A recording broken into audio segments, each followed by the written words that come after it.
All right, well, I'm about to start the process of dismantling this engine. Jeffrey Epstein to be your wingman.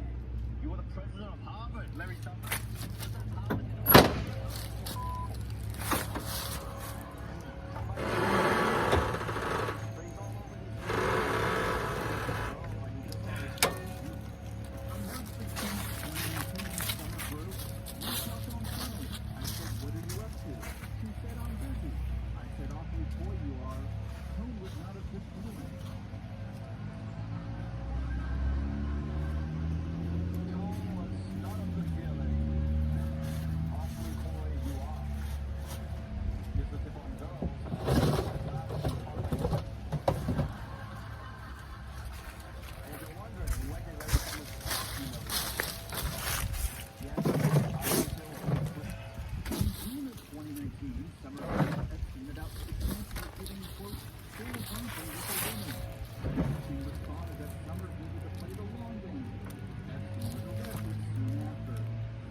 Draining the radiator fluid.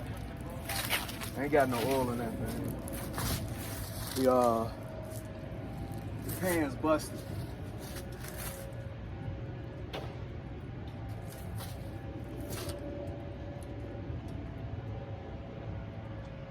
Hey, what's up?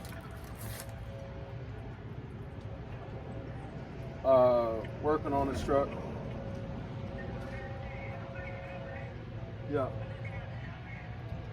Okay. How you hurt your leg?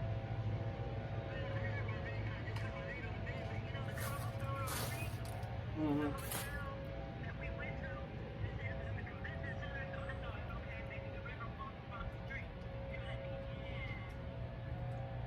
Okay.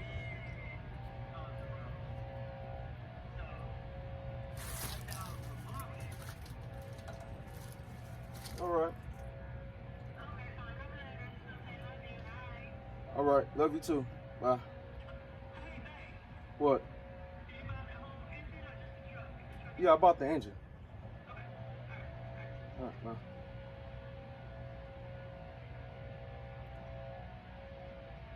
Epstein files. For months, Trump has done everything he can to prevent the release of these files. He's tried persuading Republicans not to vote for it. Then he tried threatening them. Then he tried pointing up at the sky and going, "Whoa, what's over there? What is that?" But nobody looked except for Tommy Tuberville, who is actually still looking.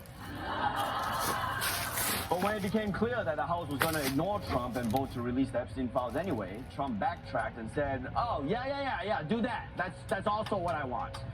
Which is why today the vote passed unanimously. Almost. In a rare show of unity, the vote was 427 to 1.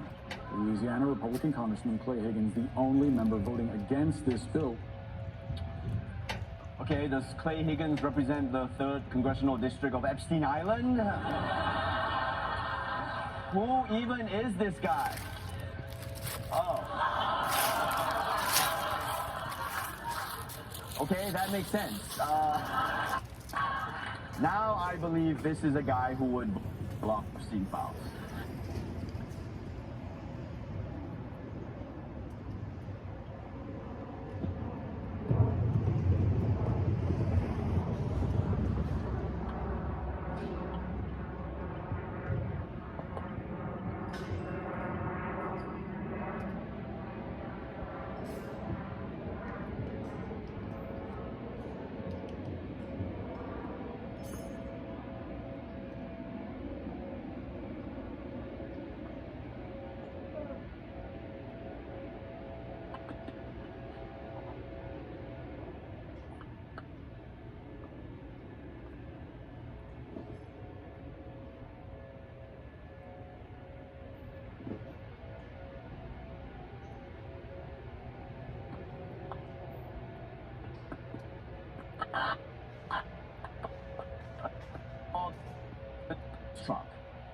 most ardent supporter, Marjorie Taylor Greene, Georgia representative and woman who just started taking her meds, Trump was so mad, he called her a traitor this weekend. And I bet that got her back in line.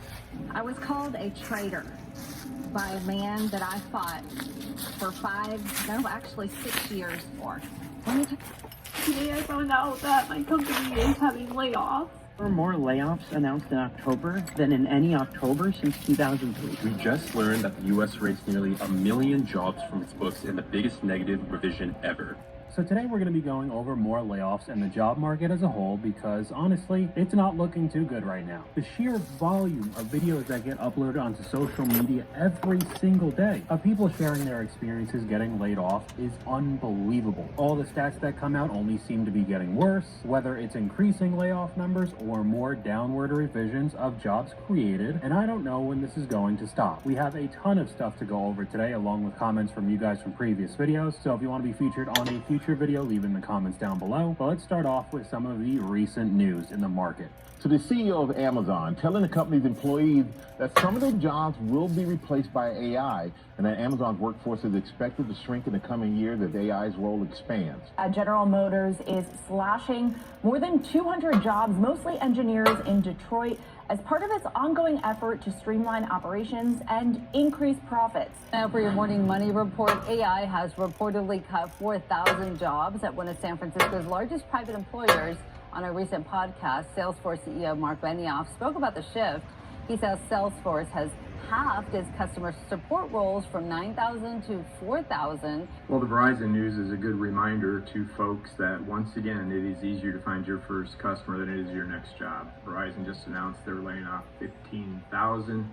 Again, I'm guessing this is just a start as they look to restructure or whatever they're trying to do, but that's on top of the 1 million folks that have already been laid off this year. And that's just a few examples. We have more on screen. UPS 48,000, Amazon up to 30, Intel, Nestle, Accenture, Ford, Novo Nordisk, Microsoft, PwC, there's the Salesforce, Paramount, Target, Kroger, Applied Materials, Meta, and there's much more. And we have even more figures to go over, but we have a comment from one of you guys. My father got a layoff notice after working 19 years at a company in the 80s. After the company had cashed out the company pensions to enrich themselves. It was around almost the time got to that take the off the loyalty battery. company was dead. And more people are realizing that every day. 232,000 unemployment claims, new unemployment claims in October 2025. Over 153,000 jobs were cut in October, the highest in over 20 years. Over 100 companies are expecting to lay off in November 2025, according to warnotice.com. If you did not know, the federal government, which is the largest employer in the United States, has laid off over 300,000 people. And that's one of the comments that I saw pretty regularly when I first started making videos on this channel. Go get a government job. It's much more stable than anything that we see in the tech sector or something similar, but that doesn't really seem to be the case anymore either. Well, let's expand on those numbers, not just October, the entire year so far. More layoffs announced in October than in any October since 2003. And we've also hit 1 million layoffs all year. Do you know the last time we had more than 1 million layoffs in 2020? How about before that, Nick? 2008 and 2009. How about before that, 2001? All of these things haven't come. We're in a deep, deep recession. And the only thing holding any water right now is a bunch of tech companies swapping money repeatedly. Now, most of it's debt, but if you're like me and you're an accountant and you like to look at balance sheets, somebody will regret it immediately. Because a monkey could look at these balance sheets and see that these companies are full of Sam Altman was asked how a company with only a couple $1 billion in revenue can live up to over $1 trillion in commitments, and he had literally no answer. He was like, okay, sell your share. That's insane that I've ever heard. So this is another one of the arguments that I've seen that the economy is doing fine right now. The stock market is near all-time highs. Just keeps going up and up every few months. But if you've seen any of the news with the AI bubble and all of these companies basically buying and selling from each other, inflating their numbers, it really does not look good. And eventually the bubble is going to burst. And because so much of the stock market gains rely on these tech companies, everything will come crashing down, which turns into even more layoffs for these companies. They want to tighten their budget even more. They start using AIs. And the entirety of the job market gets even worse. So let's talk about that. Another comment for you guys here. I swear, since I've been working on my list